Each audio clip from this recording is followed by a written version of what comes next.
Greek construct searches. This podcast is at the advanced level. It requires knowledge of Accordance Bible software and a working knowledge of Greek. Greek users, rejoice! Accordance's Greek construct searches put powerful and precise tools at your fingertips, all in an easy-to-use drag-and-drop graphical interface.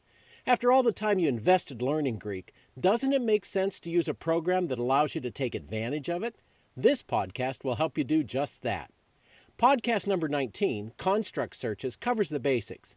If you haven't already watched it, let me encourage you to do so before continuing with this podcast.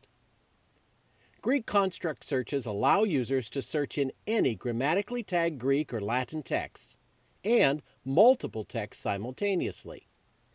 We can also search for specific roots, lexical and inflected terms, exact grammatical forms, and complex phrases with ease. Begin a new Greek construct search by typing Command 2. Accordance will open the construct window. You can then detach the new window if you like by typing Option Command T. Either way, the two windows will automatically link. Many of the items in the Greek construct palette are identical to the simple construct palette. We've already covered those in another podcast, so let's investigate the items that are different. This includes an entirely new section that lists the parts of speech, and the substitution of lexical, inflected, and root forms for word and key number. If you've used Accordance for a while, you'll know that even these are not entirely new.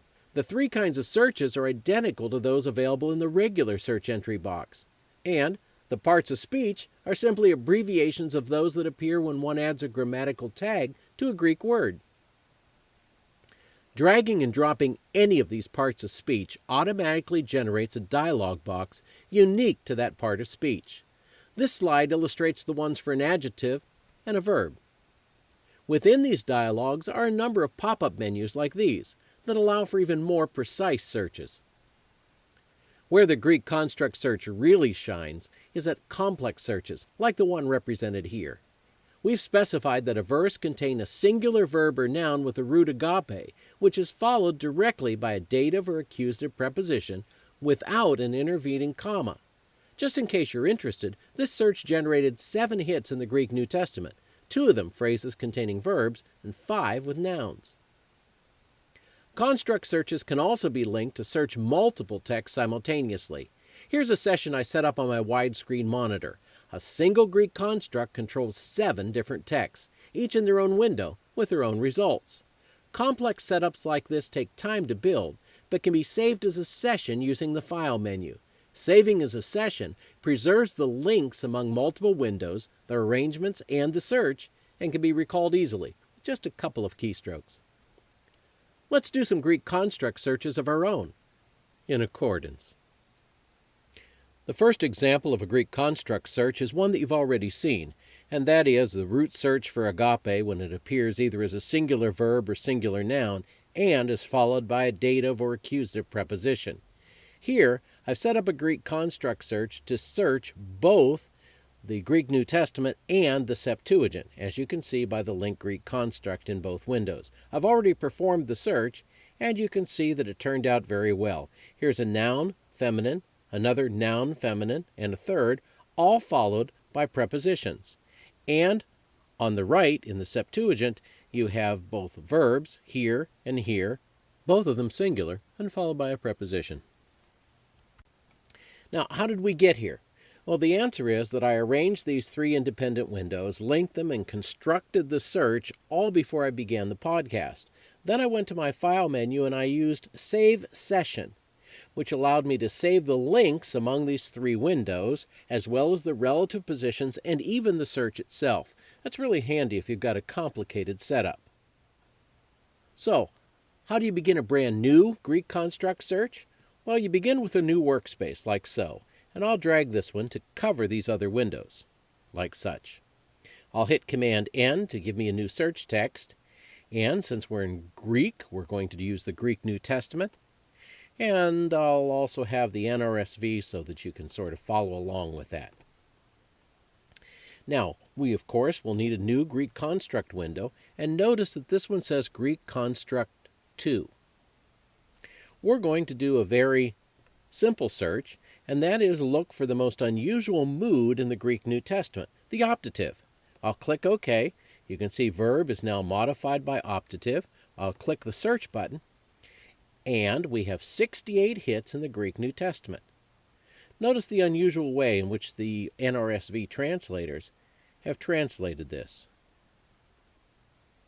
Now, if I want to build upon that search, let's move that optative verb to the second column, which means it'll be the second element in my search, and I'm going to put another word in front of it.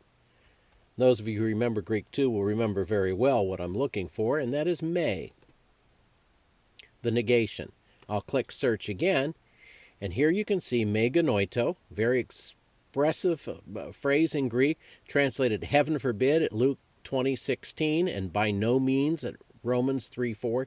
It occurs 15 times in the Greek New Testament. If you want to search for that same construction in another text, for instance the Septuagint, just click on the Septuagint like so, click that search button again, and you can see we have 46 hits this time. That's the second Greek construct search. The third Greek construct search we're going to do, we're going to actually use the same window again. I'll just click delete to get rid of it, and we're going to look for a periphrastic phrase. Usually uses a me in some form or another.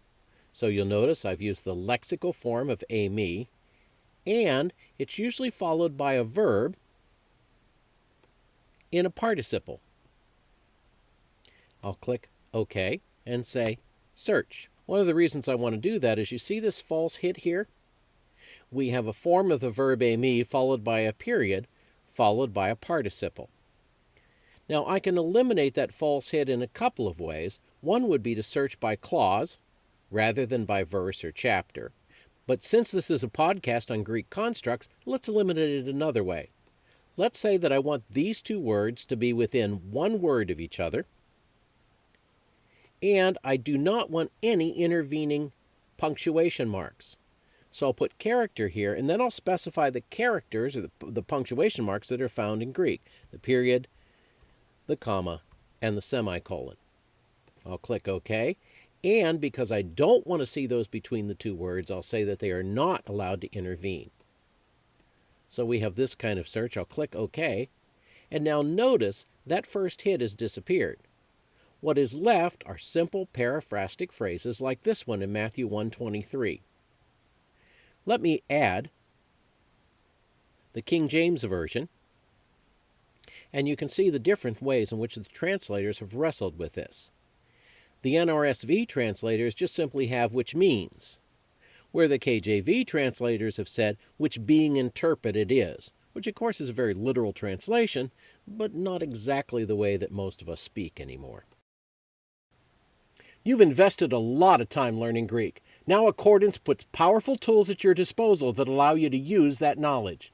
Let me encourage you to use Greek constructs for powerful, precise searches of tagged Latin and Greek texts. This is Dr. J for Accordance Bible Software. Thank you for watching this episode of Lighting the Lamp.